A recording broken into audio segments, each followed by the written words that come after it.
When night falls and the city slips into sleep, that's when the darkest things begin to stir. You think working the night shift is just boring and lonely? Think again. There are nights you wish you never had to stay awake. Tonight I'll tell you 3 true stories about people just trying to live a normal life until they became targets of something unexplainable. Stalkers in the dark, silent conspiracies, things that should not have known where they were. If you're watching this at night, make sure your doors are locked. And whatever you do, don't look out the window. Seriously. Story 1. The Uninvited VIP. My name is Cadence. I work night shifts at a small bar on the outskirts of town, the kind of place no one remembers the name of, but regulars never forget. Old, dimly lit jukebox stuck on classic rock. The only thing that ever changes is the smell of the liquor depending on who walks in. That night, I was working alone as usual. Around 1 a.m. That hour, people choose to forget everything he showed up. He looked too clean, too polished. Black turtleneck, matching trench coat. Not local, not a traveler either. Just out of place. When he sat down, something felt off. Not scary, just wrong. He smiled and ordered a high-end whiskey without even glancing at the menu. Calm, smooth. Like he already knew me. When I handed him the drink, he asked, "Do you like working here?" I laughed, said it was fine, at least the tips were decent. He leaned in slightly. "You never thought about doing something bigger?" That stopped me. No one had ever asked me that. I shrugged it off with a nervous smile. He said nothing more. Just pulled out a crisp $100 bill, placed it on the counter, and walked out. No goodbye. I thought that was the end of it. I was wrong. A week later, he came back, this time not alone. With him was a woman, stylish, younger than him, but trying too hard to look even younger. Her smile was too bright when she greeted me. "Oh my God, you're so pretty." Her fingers brushed my hand long enough to raise goosebumps. He stayed silent, unlike last time. As I served their drinks, she started pressing how long I'd worked there, how old I was, where I lived. Then came the pitch. "We throw these private parties. Low-key super fun. You could make 10 grand in a weekend." I chuckled, non-committal, but she kept going, smiling too hard. "I'm serious. Girls like you? Fun, cute, good at what they do." Then came the sentence that made my stomach drop. "You should step outside for a bit. There's someone waiting to explain the rest." I froze. My heart started pounding. Just then, a group of loud patrons walked in. Her expression shifted for a split second, smile gone, eyes flicked toward the man. Then they both stood up and left. I told my manager and coworkers. We agreed to watch for them if they came back. A few nights later, I walked to my car after a shift. That's when I saw it, a black car parked across the street. Engine off, lights out, just sitting there. I kept calm, got in, started the engine. As I turned down the alley, I checked my mirror. It followed. No headlights, no rush, just close enough for me to know. I swerved into the police station parking lot. The car paused, then peeled away. I thought it was over. It wasn't. A week later, during another late shift, the bar door opened. She walked in, alone. That same too bright smile. "Just wanted to make sure you were doing okay." I texted my boss, hand shaking. She ordered a drink. I pretended to make it turned around. Seconds later, door opened. I turned back. Empty stool. Outside through the window, I saw it. The black van, parked right outside. Then loud noises from the back door. Someone was trying to force it open. I grabbed the nearest object like a weapon, dialed 911 with my other hand. Just as I was about to bolt, the place lit up. My boss had arrived. The sound stopped.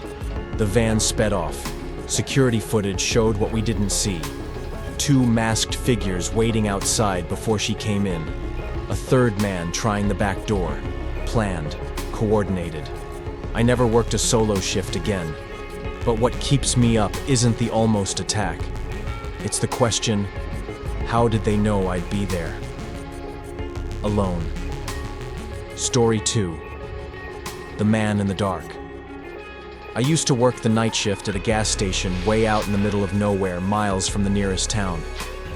After 2 a.m., it was so quiet you could hear the buzz of the old neon sign cracking in the cold air. That night started like any other cold, boring, dead silent. I stepped outside to get a breath of air, hands in my pockets, eyes on the tree line behind the station. And then I froze. Someone was standing near one of the pumps. A man in a red hoodie, head down. No car, no lights. At first I thought maybe he was waiting for someone, but he didn't move. He just stood there. I stepped back inside, pretended to rearrange stock, but kept one eye on the window. He didn't go away. A few minutes later, he started walking toward the door. Not fast, not slow. Just enough for me to see his face. Expressionless. Cold. He opened the door and approached the counter. "My car broke down the road," he said quietly.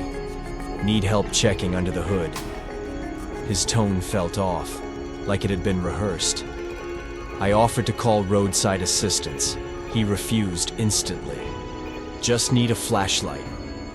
Something inside me screamed that something wasn't right. I asked him again where his car was. He pointed at the security monitor behind me. Sure enough, there was a car pulled off to the side of the road. But I had just been outside. There was no car there. I looked closer. Behind the trunk, something moved. A person ducking down, hiding. I forced a smile. "Hang on. I'll grab my phone from the back." I turned slowly, heart pounding.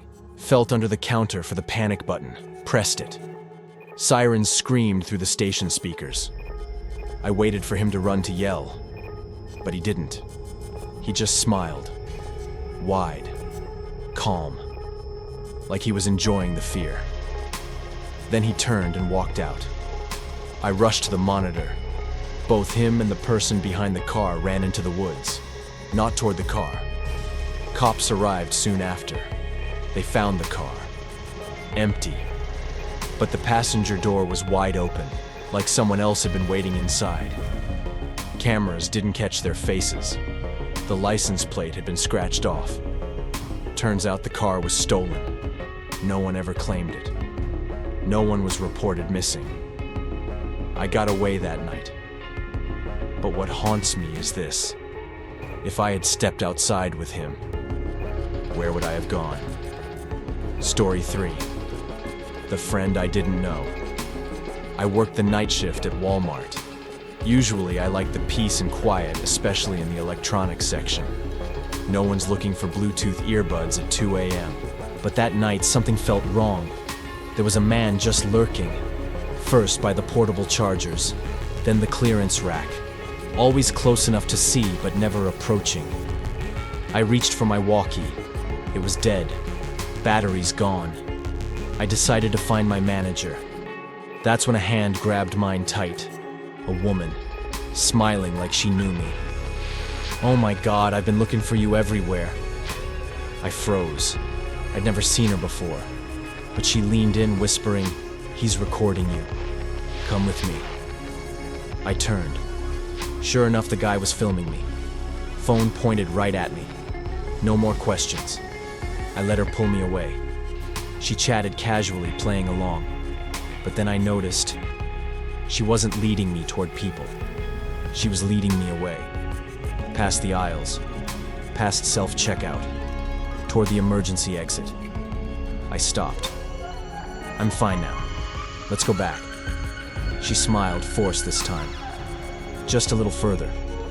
Her voice changed, tighter, urgent. She tried to make me keep walking. I yanked my hand free and yelled, She tried to hold on, but I broke loose. Ran full speed to find a coworker. Told them everything. They called security. Security checked the footage. What they found chilled me. The woman had entered the store with the man. They coordinated everything. But here's the worst part. Her face never showed up clearly on camera. Not once. And somehow, she called me by name while trying to lead me out. I had never met her, but they'd been watching me. Maybe you're wondering if the people in these stories are still safe. The truth, it's hard to say. What we do know is the night goes on. And those people almost never got the chance to tell their stories. If you've ever worked a night shift, ever felt someone watching you for no reason, just remember, not everyone is a customer, and not every look is harmless. Thanks for watching. If these stories made your skin crawl, don't forget to like, subscribe, and share this video with someone brave enough to face the truth hiding in everyday life. I'm your channel name, and I'll see you again in the next story when the last light in your room goes out.